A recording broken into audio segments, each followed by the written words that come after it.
If you could spend 3 times the money in one given area, where would you spend it? Today we're talking about the 3 areas I blew money this last year.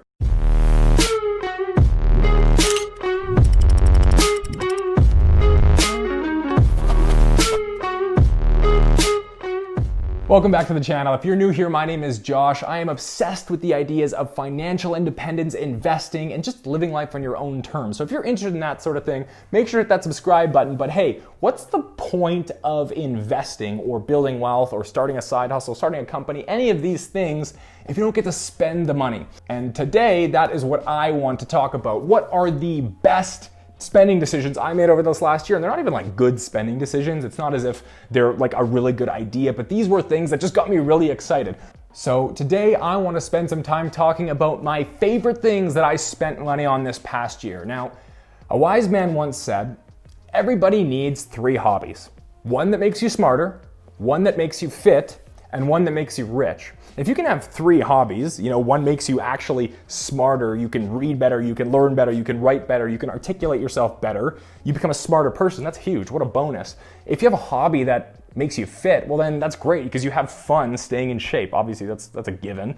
And lastly, if you can have a hobby that starts to make you more money, it's like, what a bonus. So if you can find a way to take the things that you want in life, those outcomes, whether it's being fit or being smarter or being wealthy, and you can make them into a hobby, that obviously just makes sense. So that's what I'm gonna break down today, is what did I spend money on this year that made me smarter, that made me more fit, and that made me more money. So let's hop into those. First things first, let's talk about the hobby that I found this year that made me fit.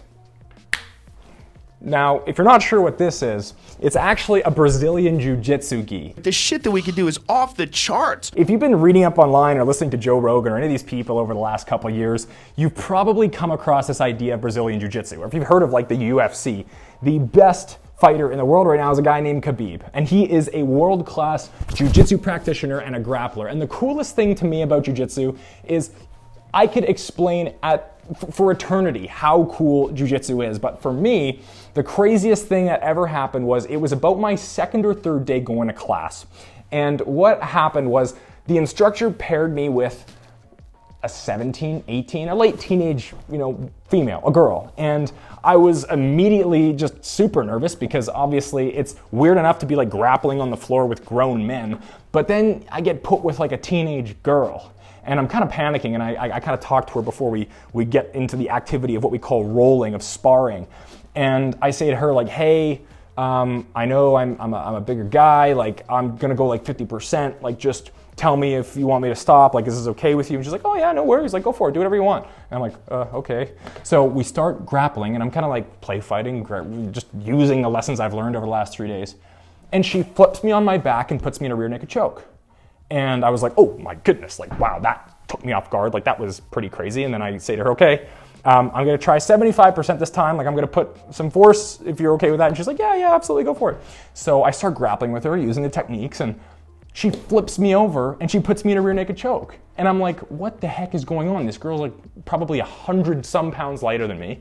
She's a female, and I'm just getting thrown around like a rag doll. So I say to her, okay, I'm gonna go 100%. I'm going full out this time, are you okay with that? She's like, yeah, no worries. And it was harder for her, but she still ended up getting the best of me. And that was one of the craziest experiences of my life. In that moment, I was immediately converted to this whole idea of Brazilian Jiu-Jitsu.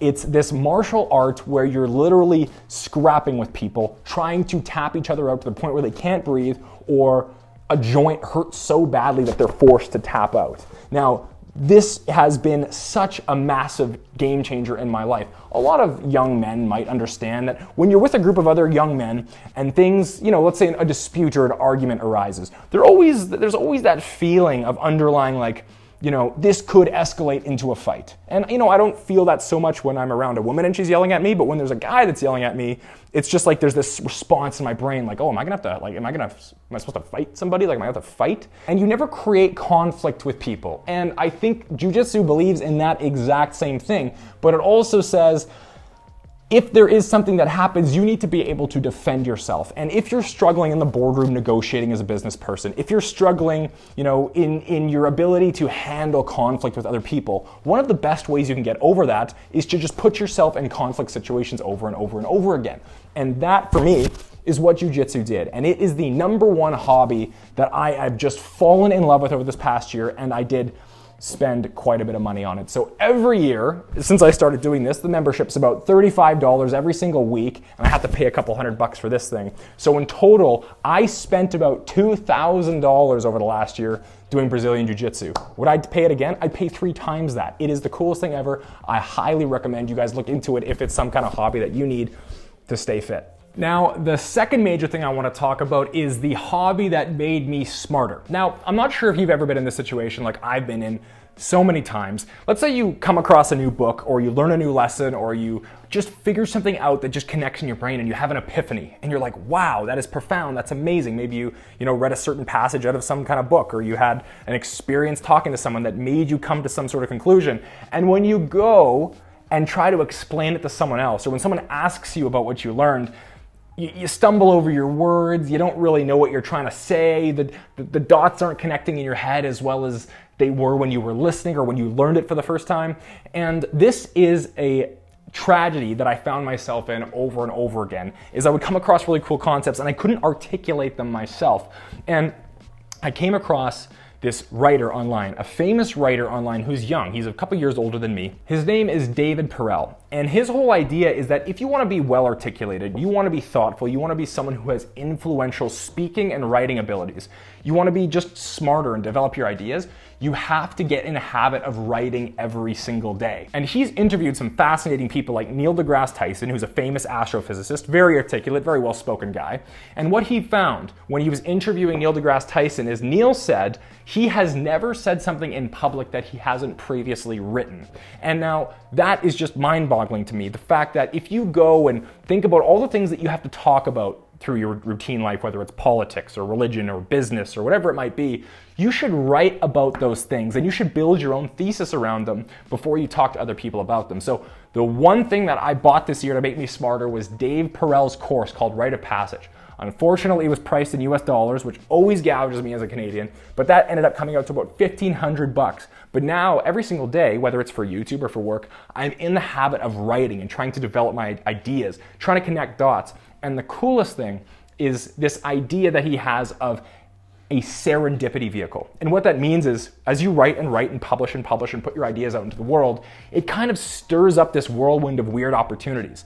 Someone who sees your post on social media or saw a piece of their writing that you like will reach out to you, and who knows what comes of that. Maybe you have a client, maybe you have a new friend, maybe you have some sort of impactful relationship. So David Perell's Rite of Passage, one of the best things I bought this year. I highly recommend you check it out. Now, before I get to the expenditure, the hobby that is all about making more money, I want to talk about a fun hobby, which is this. And this is a Titleist AP3 9-iron. And you might be thinking, wow, we got a golf club. He's going to show us his golf club. The coolest thing I bought this past year, which is mind-blowing, isn't this golf club, but this little green sensor at the end. What this is it's called the Arcos Caddy. You get a set of screws that you screw into the back end of each club, and what it does is it tracks your whole experience around the golf course. You put one on the end of every single club and it will show you how far you hit each club. It shows you each of your rounds. So for instance, I can see all my stats, I can see where I need to improve my game. I can look at all of my different clubs and see, what's the range that I hit each club. This helps a ton when you're like trying to approach into a green or whatever it might be. It shows you your longest with each club, and then you can go to every single round you had played over the course of the entire year, and you can look at where you hit the ball on every single hole. It's pretty mind-boggling. It is probably the coolest thing I bought this year. It's the most bang for my buck that I've gotten in the however long I can remember. It really is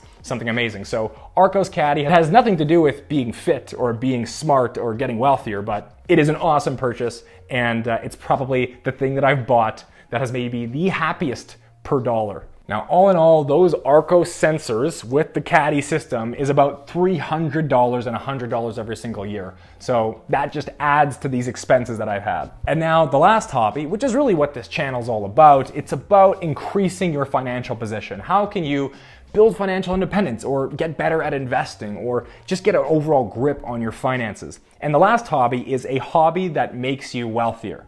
And I think for me, I am an absolute online course junkie, and that can really suck because sometimes you get sucked into a course that's really bad, and you might even be thinking, Josh, aren't you the guy who talks about how brutal all these courses are and how all these people are scammers and you should stay away from online courses? Yes, I am that guy, but there's a big difference.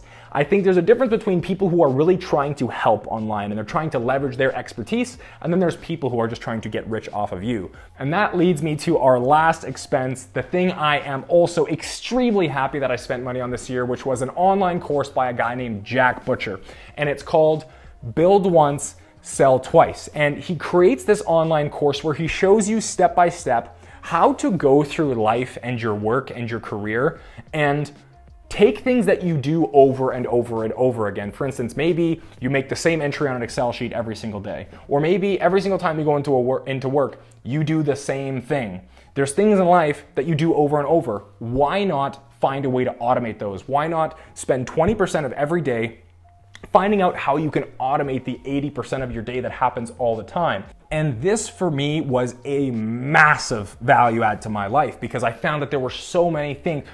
The question of should I invest in X or should I invest in Y? Should I put money in a Roth or should I put it in an IRA? Should I put my money in a TFSA or an RSP? I answer those questions 100 times a year. So why not come up with some way that I can automate that? And this is what Jack Butcher's Build Once, Sell Twice did. It gave me a framework and something that I could use to leverage those activities that I do over and over and over. And it's probably gonna save me a ton of money. It's already saved me a ton of time. And it is one of the best things I spent this year. Again, it was in USD and I ended up spending about $400 Canadian just to take that course, but it was well worth it.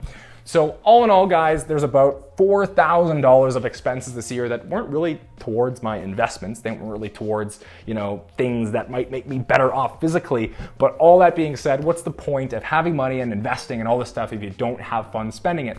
Those were the things I had the most fun spending money on this past year. And I hope you take this idea to heart. Find 3 hobbies, one that makes you fit, one that makes you smart, and one that makes you wealthy. If you guys got any value from this video whatsoever, make sure to hit that subscribe button, hit that like button, and turn on post notifications for more videos just like this one every single week. Until next time.